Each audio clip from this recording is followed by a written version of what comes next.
let's get down to making the chords. You can see that in my left hand, I'm putting down the third finger. Remember, this finger is the third finger. Remember that left hand, we count the fingers 1, 2, 3, 4, and we don't count the thumb. We put the third finger right behind the fret. Remember, that's where we get the clearest sound.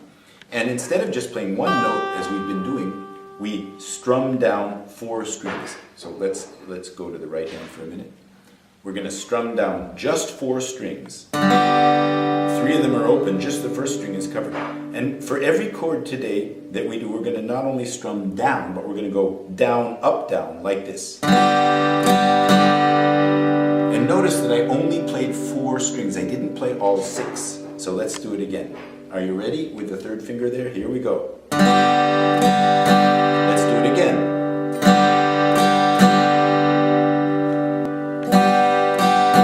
Now, it's time to rest the finger because it gets a little tired, and when you don't have calluses on the end like this, they can get a little sore. So shake out your left hand, and let's go back and do it again. And we call this chord baby G. And again. I'm going to show you how baby G looks in the tablature. Remember, this is the first string, first, second, third, fourth. So here is the first string on the 3rd fret, and all these 3 strings are open. That's the baby G. Now, before we go back to looking at my fingers, let's just take a look what the next chord, called E minor, looks like in tablature. For E minor, we leave this one open, and we put the 2nd finger here on the 2nd fret. Let's see what that looks like in my left hand. So here's baby E minor. This is my 2nd finger playing the 4th string, 2nd fret. Why don't you put your finger down and try strumming 4 strings down. Remember, you want to put the finger so that it is rounded, so it doesn't do this, so it doesn't sound like that. But you want to make it rounded so it leaves the 3rd string to ring. Let's do down, up, down on this one. Let's do it twice in a row. Baby E minor, down, up, down.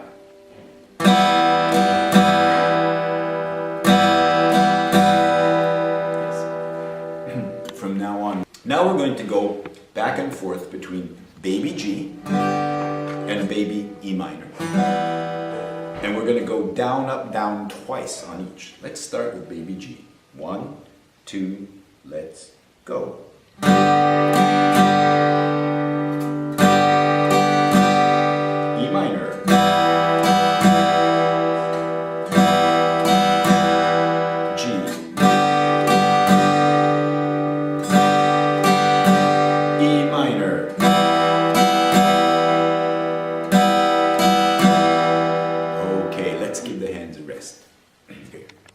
Okay, the next chord we're going to learn is baby C. And you can see it here, it's the 3rd chord.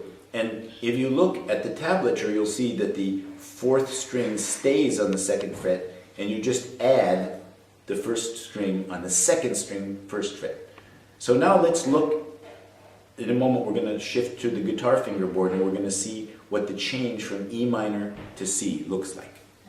Do you remember that this is the E minor chord? Now when we go from E minor to C, we keep this 2nd finger down. We take the 1st finger and we place it on the 2nd string, 1st fret. Listen to the change in sound. So now I'm going to do 2 E minors and 2 Cs. Just listen for a moment. Now here's the Cs.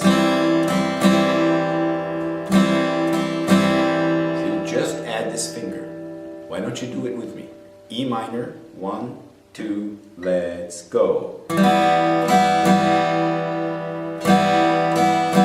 put your finger down for the C.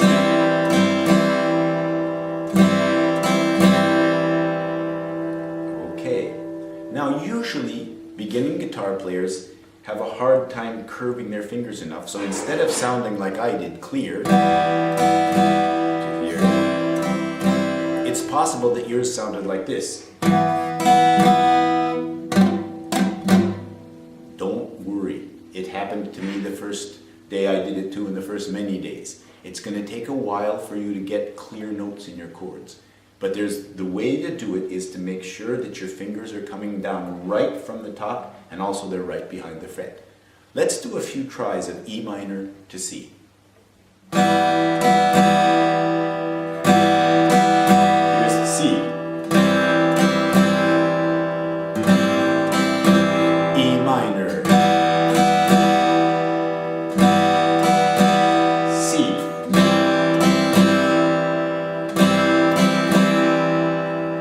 I'd say it's time to shake out the hand and give your fingers a rest. Now, because we're really zeroing in on the details, maybe you'd like to hear what the song actually is going to sound like when you play it with the big chords, which we'll do next lesson.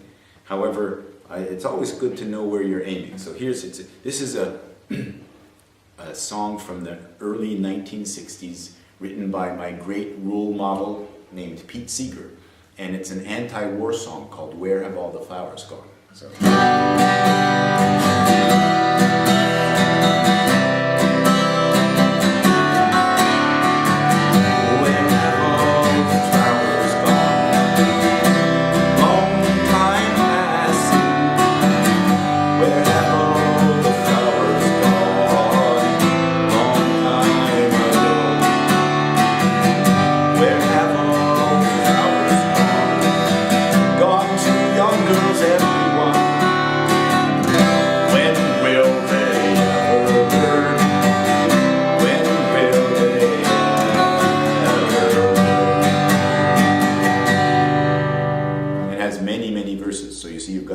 Calluses going on the fingers.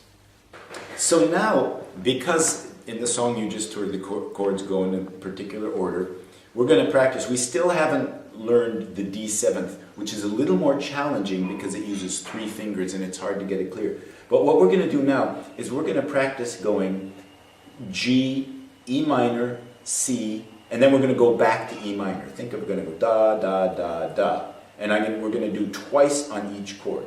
So, actually, let's stay on this. I'm going to play it, and I'm going to say the name of the chord. So, G, G again. Now we're going to the E minor. Now we're going to the C. Now we're going to go back to E minor. Now why don't you try it with me? So, here you can watch my hand doing it. Remember, we're going to go G twice, then E minor twice. Then we're going to add our first finger for C. Then to go back to E minor, we're just going to take the first finger off. So let's get ready on the G. Twice on each chord. 1, 2, 3, 4. Another G. E minor.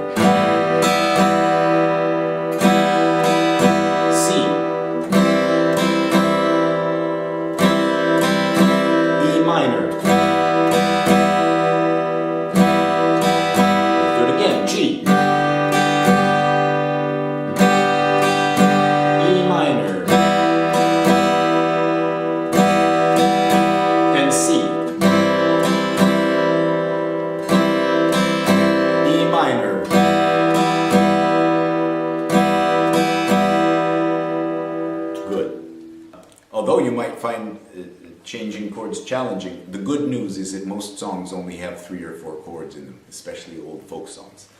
This actually has 4, many have just 3. So we're now going to go and learn the 4th one, D7th, which is, you see, uses 3 fingers down, 1st string, 2nd fret, 2nd string, 1st fret, and 3rd string, 2nd fret. Why don't we go over and look at my left hand and see how we make the D7th.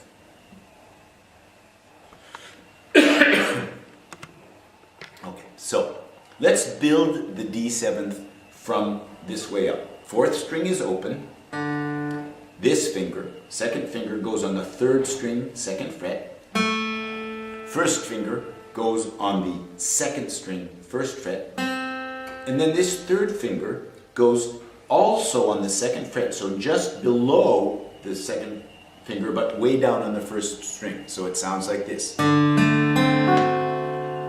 Now, if yours sounds like this, don't worry. again, it sounds like that for everybody at the beginning, and you'll get used to putting your fingers curved so they're coming right over the fret, and they'll get a little stronger too, so it'll be easy to press down and make this clear sound. That's called the D7th chord.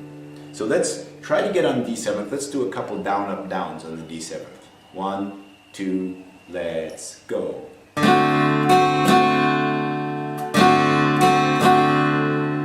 Okay. Now, because in the song we want to change between C and D7th, we're going to practice that change right now. So let's review, let's go back and look at C. C is 4th string 2nd fret, 3rd string open, 2nd string 1st fret, 1st string open. That's C. Now to go to the D, you leave this finger, you leave it down on the 1st string, on the 2nd string 1st fret. You put your 2nd finger down to the 3rd string, and put this down to the 1st. Watch my move from C to D7th again. C, D7th. Let's try it. Just strum down once for each chord. Go to C. Ready? And strum. Now, leaving the 1st finger down, go to D7th. Ready? And strum. Go back to C. Now let's do da, da, da on each one. Down, up, down. Here we go. Twice C and C. C. D7th.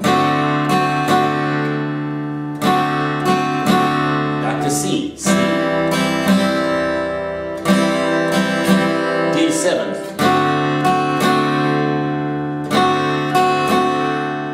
Okay, that deserves a nice shake of the hand.